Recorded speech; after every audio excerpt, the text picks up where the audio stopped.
Good morning. I know you're taking a stretch break, but we're going to go ahead and keep the agenda going. First of all, I'm very excited to be up here. I have to say, it's the first time I've seen that cartoon. My face hasn't been that skinny since high school, but I have 4 grown sons, and they'll have a hell of a lot of fun if I get a chance to show them that. I'm really honored to be here. I'm part of the Fort Worth Tarrant County Innovation Partnership. For those of you who don't know what that is, we were formed about 2 years ago as a follow-on to Fort Worth Now, and our focus is on economic development and corporate partnerships and innovation, specifically in the downtown arena around the new Texas A&M campus. We've developed about 4 or 5 ideas of innovation spoken by the last group that we are very excited that we think are going to be coming to life this year. And our hope is that when some of that space in downtown becomes available, as he said, in 26, 27, that we have attracted companies towards the campus through partnerships and research and the ideas that we're putting out there, that we'll start to fill in some of that downtown space and drive growth. So that's the intent. By the way, I should have said it up front, but how about that last group? Great predictions, huh? Cheers. I also have to call out someone that many of you know. Nina Petty is sitting down here. She's been in real estate forever. She's my partner in crime. She's part of this effort. And we have spent 2 years now visiting with probably 75 plus companies, really learning what they are looking for and how a university downtown can drive value to them. And so the ideas that we have come up with in healthcare, in aerospace, and these other places are all about meeting their needs. I'm here today to make an introduction of our next discussion. I'm very excited to do that. We're going to have, I think, a great time listening to these folks. First of all, let me introduce Mark Hart. Mark's actually a guy I've gotten to know and I call a friend. Mark is a 6th-generation Fort Worth individual. Mark is both the CEO and Chief Investment Officer of Corriente Investors, and he's active in private technology investments, and he also really understands how to incubate and recruit the startup of new economy companies with innovative missions and business models for Fort Worth. So Mark's all about bringing both existing companies and new companies to the area, and I've personally watched him do this. It's really fascinating, and he's not shy about telling them how great Fort Worth is. The second person who's going to moderate with Mark is my friend Robert Allen. I'm an Aggie. Robert's, from the other side in Austin. We have a lot of fun together. We'll kind of leave that, since we're at TCU, a neutral site today. We'll leave that alone. But you all know Robert. He's been awesome coming to Fort Worth as head of the CEO of the Fort Worth Economic Development Partnership. He has done a tremendous job of putting Fort Worth and its economic growth on the map. He's a great partner to our partnership, and we've become really good friends. So thank you for listening to these guys, and please come up, and it's yours.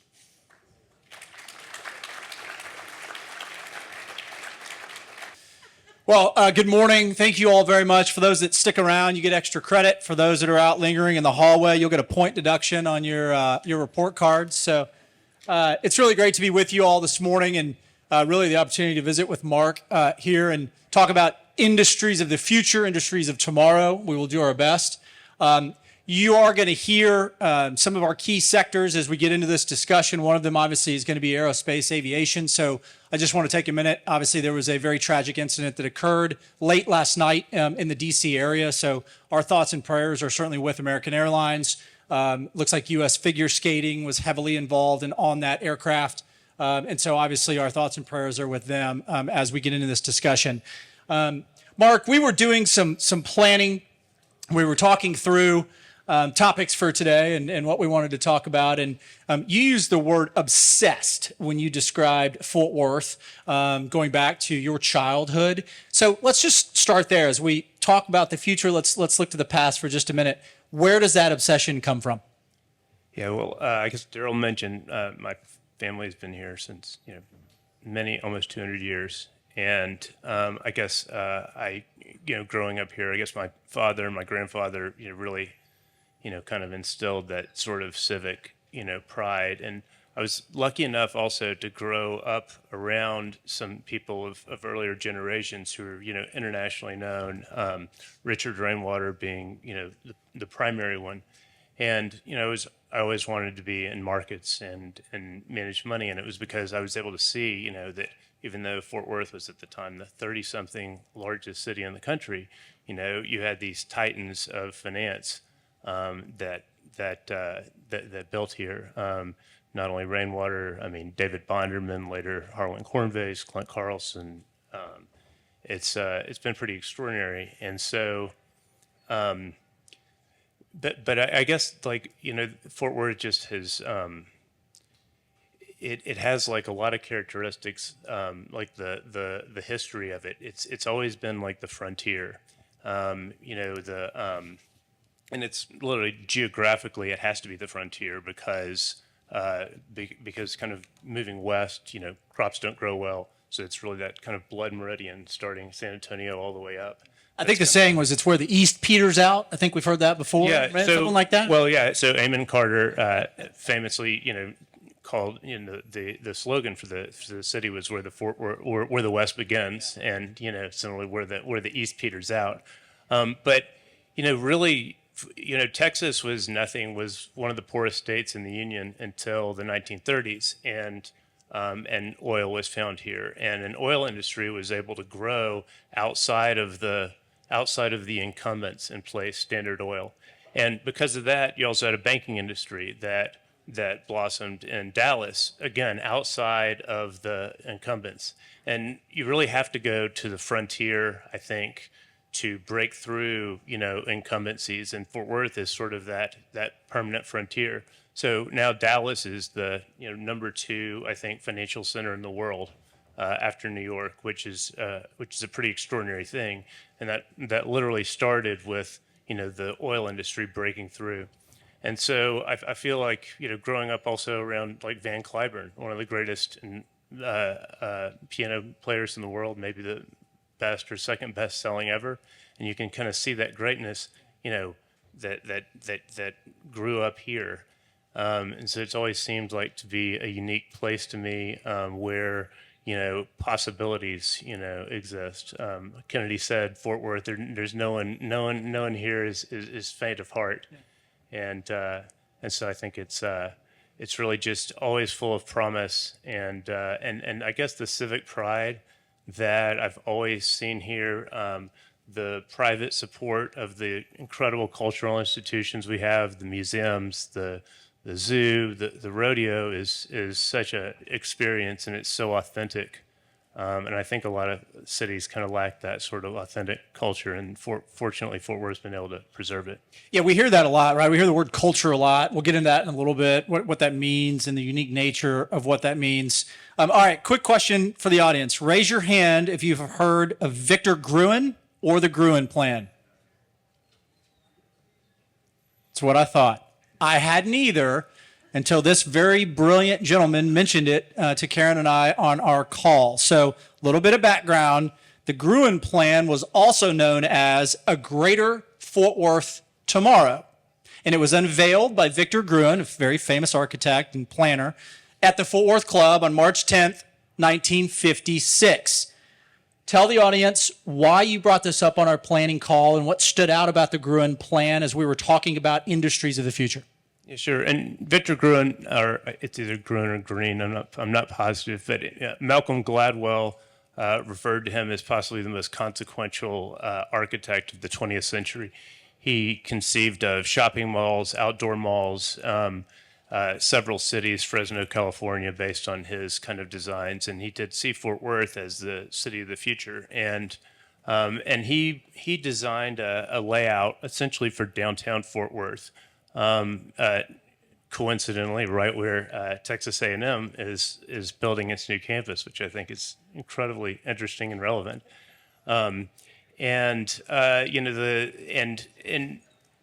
really never came to be specifically here, which is interesting. It's this had this vision, and then I think maybe Fort Worth wasn't really ready to sort of realize that vision, like all the components of the the being the city of the future weren't really there yet. And I mean, Fort Worth's been an incredible place to live, but I mean, it's a great bedroom community in many ways.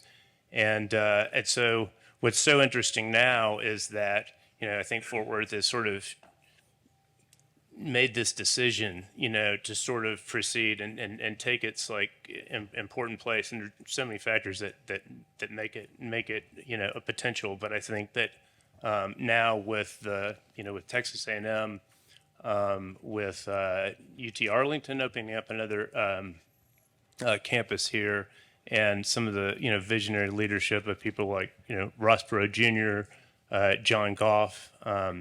It sort of seems like that vision is like ready to be realized now. You used some factors a minute ago, Mark, and let's dig into that a little bit. Factors, characteristics, things of that nature, and you touched on some of them just briefly earlier, but dig into that for a minute.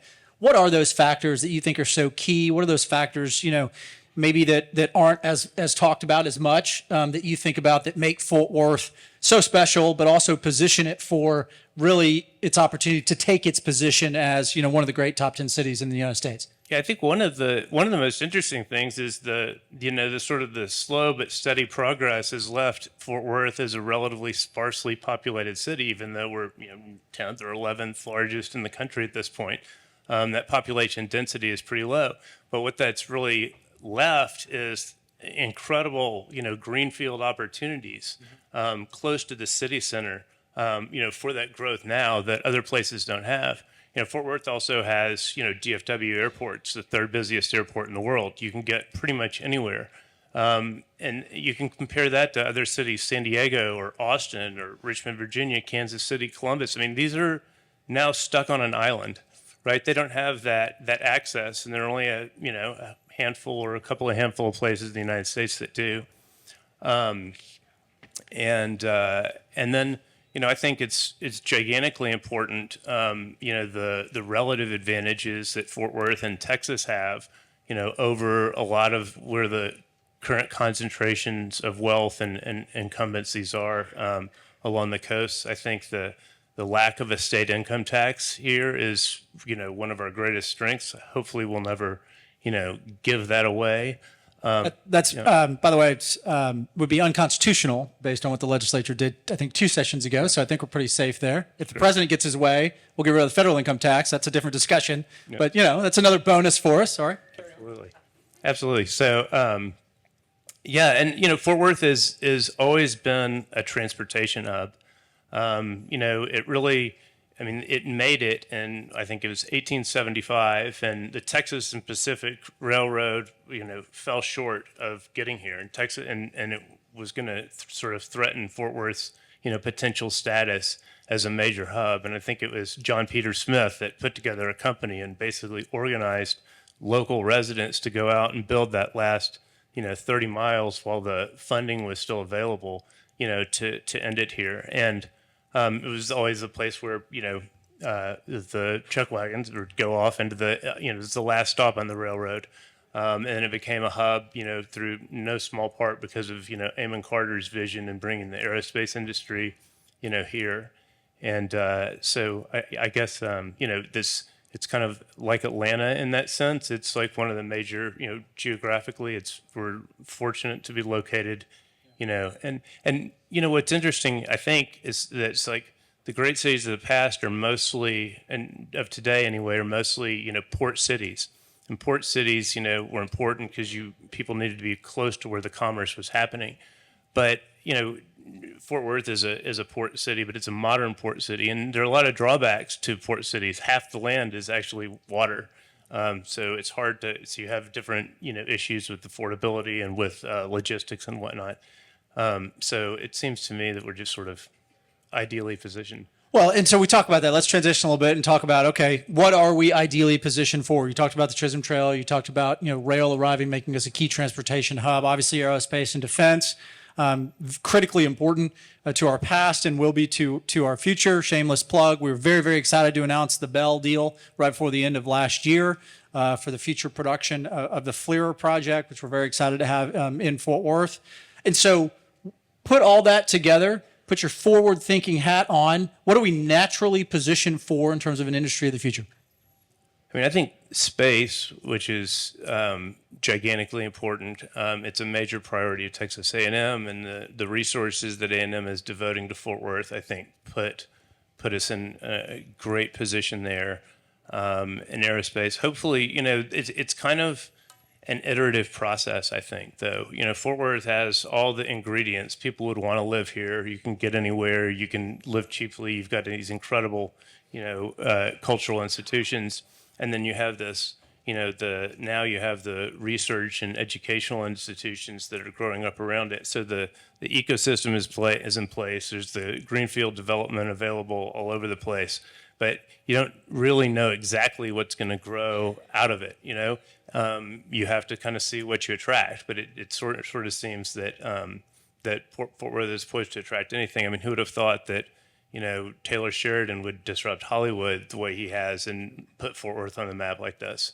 But the fact is, it costs $2.50 more for a gallon of gas in California than it does here, and you're paying 12% income tax. So, I mean, there are a lot of things that are just naturally gonna happen because of the better environment for business.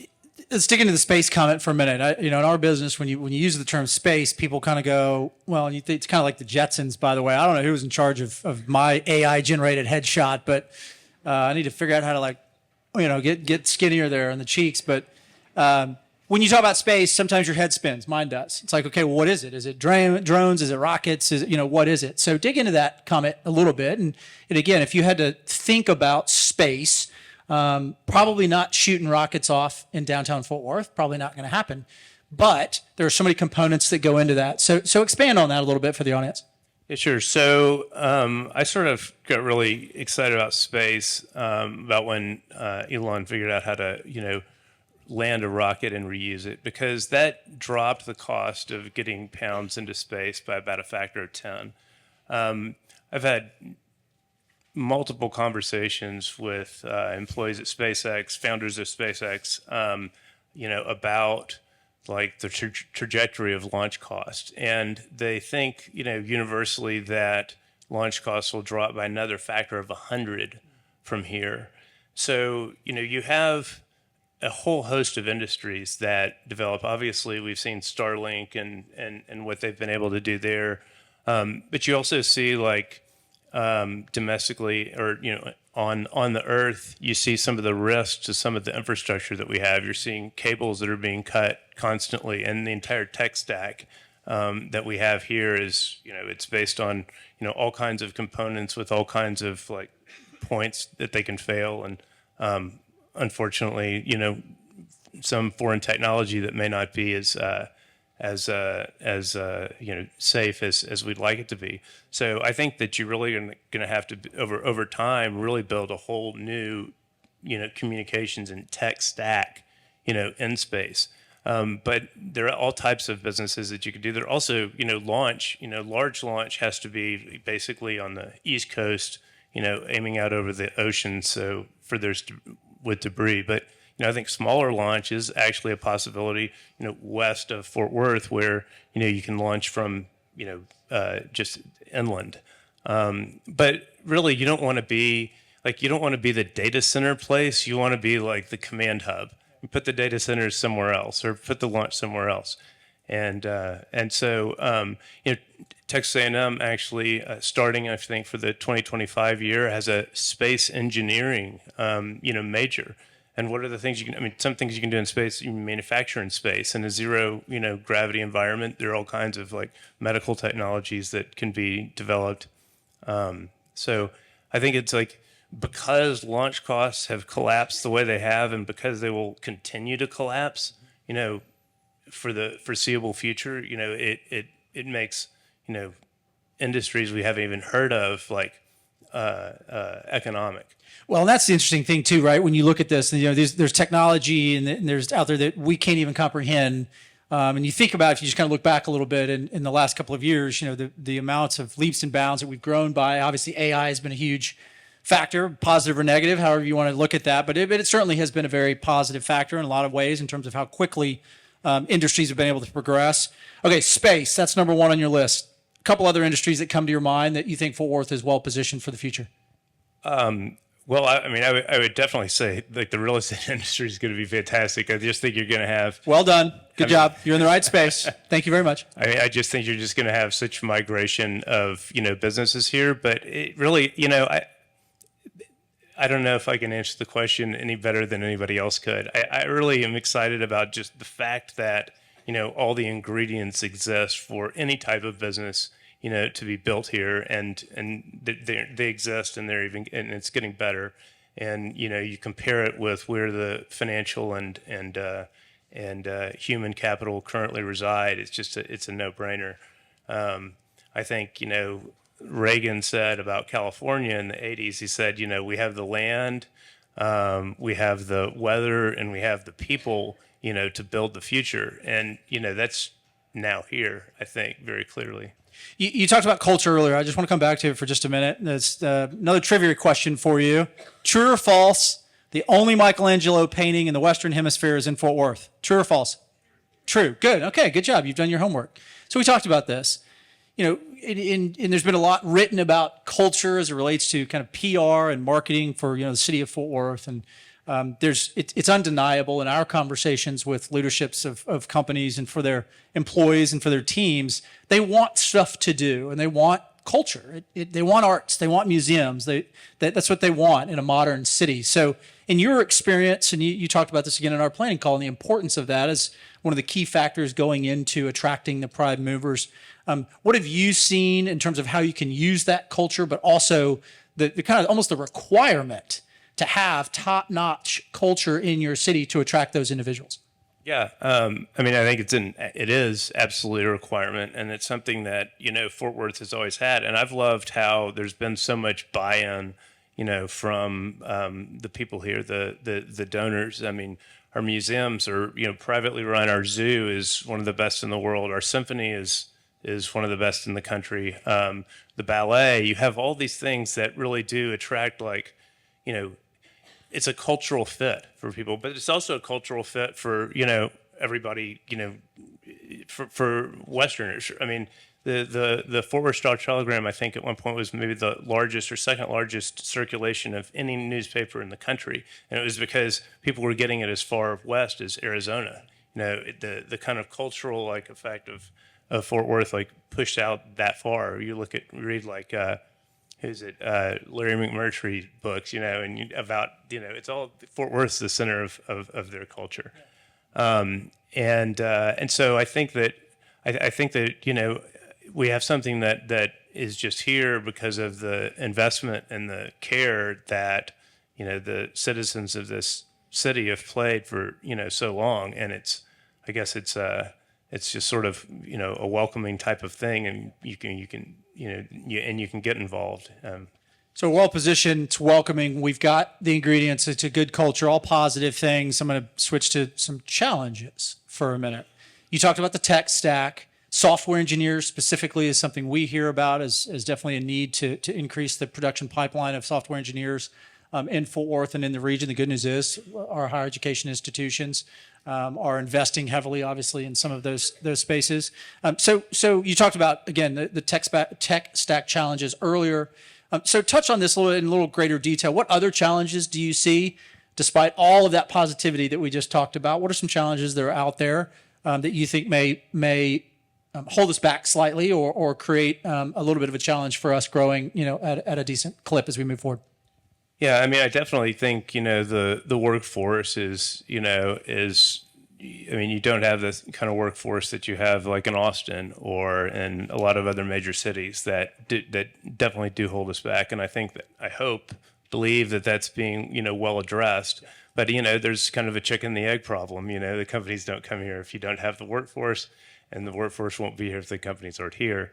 But I think that's probably being solved with what A&M is doing. I mean, I think Fort Worth did a brilliant job. Somebody donated like a couple of mining rigs, and Fort Worth became the first city to mine Bitcoin, which was absolutely brilliant PR move, worth a ton of money. But I don't know where that's really gone.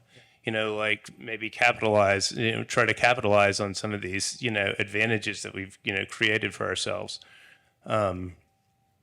So beyond that, you talked about workforce for a little bit. We talked about some of the growth in the higher education space. Starts obviously right where we are, TCU, growing, very aggressive master plan. Texas A&M, obviously, we talked about at length. UT West, and then you just go on down the list, right? And even TCC is growing, right? There is an inflection point for sure in a very positive way in terms of the higher education growth that is upon us, which in my business is fantastic because you're talking about that workforce pipeline. You want to be able to commit to that, not only, today, but I got to be able to commit to that in the next 5 to 10 plus years. You heard earlier, some of these deals can take 5 years, 6 years. Y'all are experiencing this, right? So it's one thing to be able to say, I got you today. It's another thing to be able to say, I got you in 5 years or 10 years or more down the road, because we've got to make sure that we fill that pipeline with workforce. And I think we're doing well. Another challenge that we talked about in our planning call, I hear it often, is a lack of venture funding. And there's a lot of money in Fort Worth, but there seems to be definitely a lack of venture funding. Talk about that, expand on that, why, and then what do we need to do to attract more? Yeah, I saw a statistic recently that 80% of venture dollars are invested in blue states, which is specifically not, Texas. And yet there's a great investing community here. There's a lot of capital, that has to be invested. And I'm not, like deep into the, investing community here. I know there are venture capitalists, but I know they, also invest a lot, outside of the state. And I think that, better coordination with the investors, A&M or anybody should be able to reel off a list of 10 different people that they could go talk to for different types of capital, whether it's, you're looking for a real estate type return or you're looking for a venture type return. That kind of needs to be more sort of, the system needs to work to sort of like, incorporate that. But let me ask you this real quick, because I think this is important. I hear a lot when we talk to people about Silicon Valley. Like, okay, what's the magic that made and makes Silicon Valley so special? And I've heard from a number of CEOs and investors, you can walk in a very small, concentrated number of blocks and run into other folks that invest, other CEOs, folks that are doing crazy radical stuff. Like it's just right there, right? It's concentration.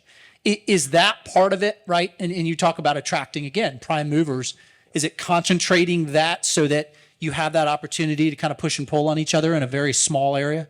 Yeah, I guess Silicon Valley really emerged because of the, dual use kind of need for like semiconductors. And so it was really the military presence there that drove the, innovation, which allowed Silicon Valley to break out. So there are definitely parallels, there with Fort Worth and with Lockheed and Bell. And so, but yeah, it's not there's not a lot of software companies here. There are not a lot of hardware companies here, at the bleeding edge of tech. A lot of them may be moving maybe closer to Alliance and I think Alliance is a great, example of what Ross Perot Jr. was able to do out of, nothing, and has built that, incredible ecosystem. And I think that's, maybe that's a little bit of a blueprint for, what should be done here. Yeah. I mean, you talk about it and it's a well-known story, right? I mean, that's raw land, at the time, in the middle of nowhere, close to, but in the middle of nowhere, and then a crazy, bold, visionary thought, right?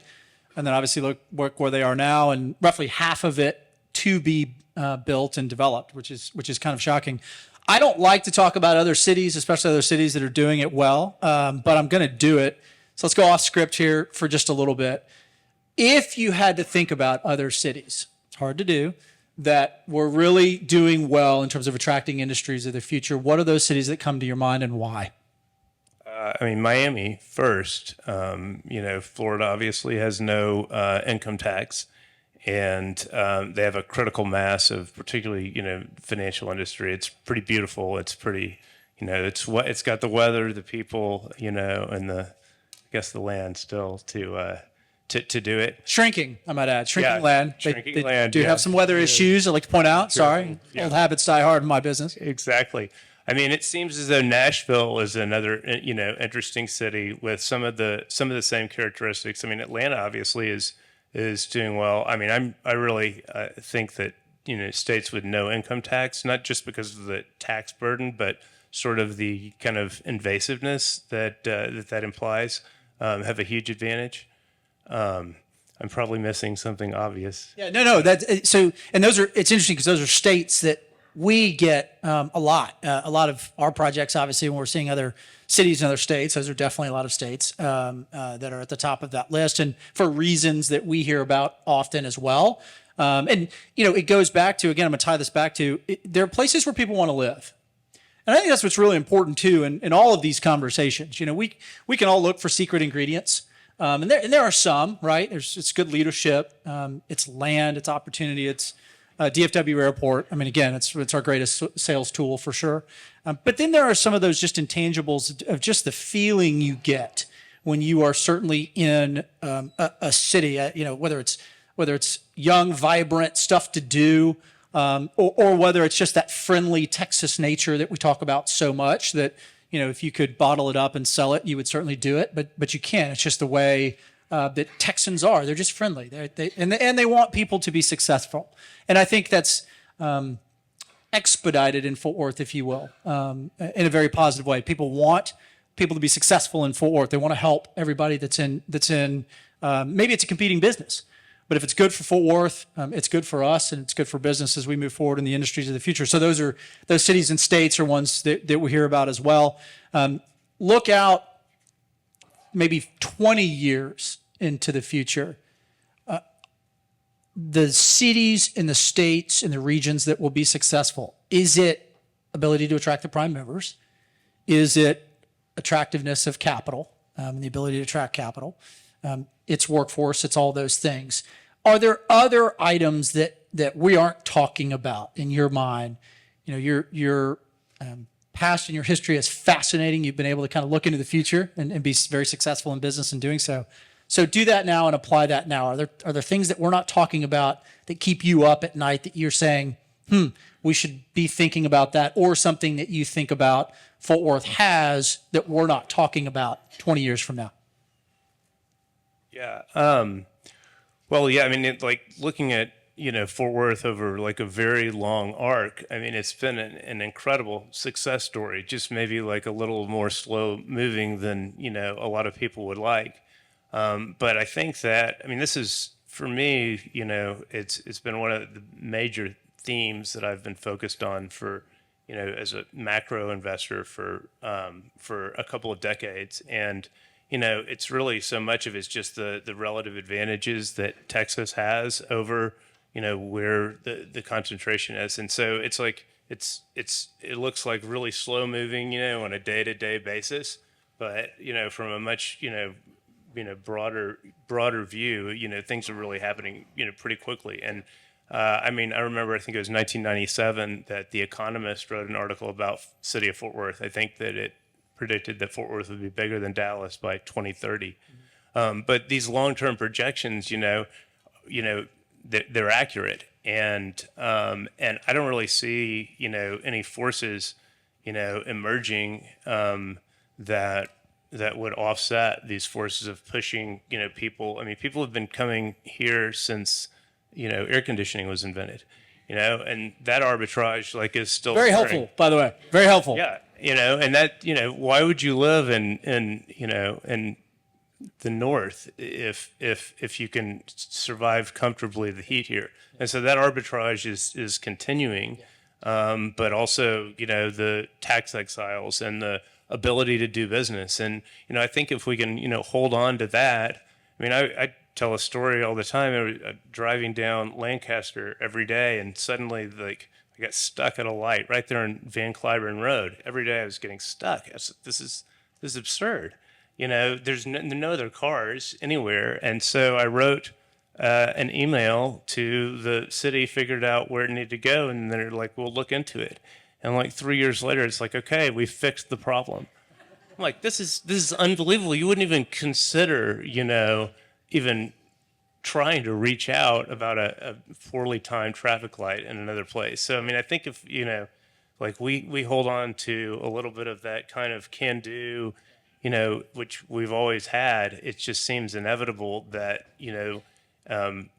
like London supplanted, Amsterdam as the global center of finance, and then New York supplanted London. Yeah. Well, I think Dallas and DFW are on the path right now to supplanting New York, and I sort of see this as like I think it'd be much bigger than I can think anybody is really thinking in short term. You get quickly here just in that answer. You see why Karen and I in our planning call, it's like, okay, I gotta put all of this genius into 45 minutes, which is virtually impossible to do, because you think about things globally, you look at things globally, and I think that's important for us as we move forward in our slow but thoughtful, reasonable growth. Right? We talk about that a lot in our work too, being thoughtful and strategic.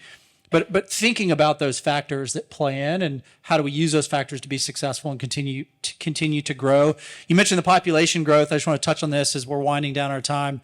Bigger than Dallas by 2030. We're going to hit 1 million people this year in the city of Fort Worth in 2025. At least that's what the forecasters tell us.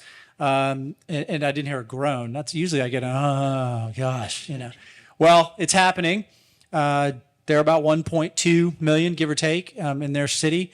And so those are some realities that are out there. Travis asked a question earlier that I thought was a very good question. It's like you got some infrastructure challenges, that come with that. And obviously we'll make sure that we're talking to the experts about trying to stay on top of those things, because moving around, getting stuck at traffic lights when there's nobody around is not helpful in helping people move and move quickly. So maybe let's wrap this conversation up. We've talked about the Gruen or Green Plan.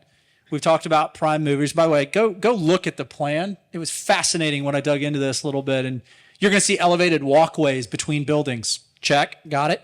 You're going to see reduction or at least a desire to reduce traffic, physical cars on kind of the interior CBD streets to encourage people out and movement. So there's some really interesting things in a plan that was unveiled in 1956. But go take a look at that. So we talked about prime movers. We talked about space and industries of tomorrow, some challenges. But what do you want, if there's one takeaway for this crowd? Fort Worth, industries of tomorrow, what is it and why?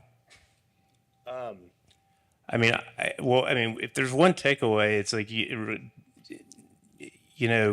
to achieve the future that you want, everybody has to like really buy into it, and not just kind of like do your, daily job, but sort of thinking about that, keeping in mind that vision of building, what you want to build.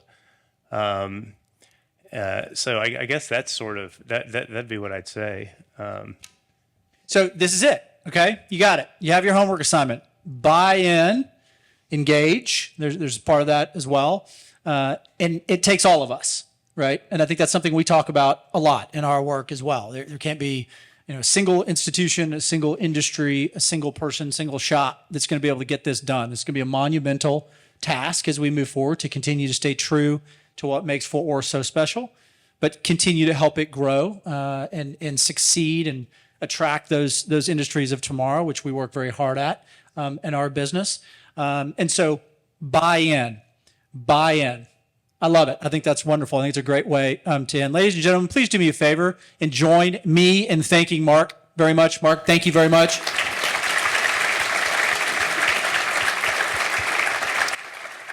I also learned that if I had the ability to give time back, that I always take it and I do it. So I'm going to give you a very, very slight time back. We were told to sit tight. I'm going to introduce Travis to close us out. Travis, Chair of Real Estate Council, come on up. Perfect. Thank you. Wow, 3 hours, and I heard data center mentioned one time. It's been every call I've gotten so far. So I'm Travis Clegg. I'm with Westwood here in Fort Worth. I'm also the chair of the Real Estate Council, like Robert mentioned. A couple of thank yous. First of all, the information that you saw today should be coming out to you possibly on Monday through email. So you should get some of these presentations and whatnot coming to you. 2 thank yous. So thank you to our speakers for being here today. Moderator Robert, thank you very much.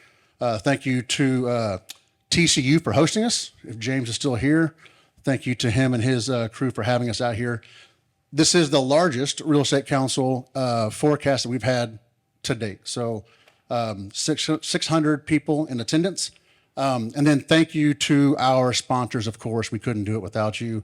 Last but not least, we do, if you're not a Real Estate Council member, We are running a special right now, so we'd love for you to sign up and hear some more great news. We'd love for you to get involved, whether it's on our Government Affairs Committee with Bowie, who loves the stuff I keep dumping onto him, or with our membership groups or whatnot. So thank you again.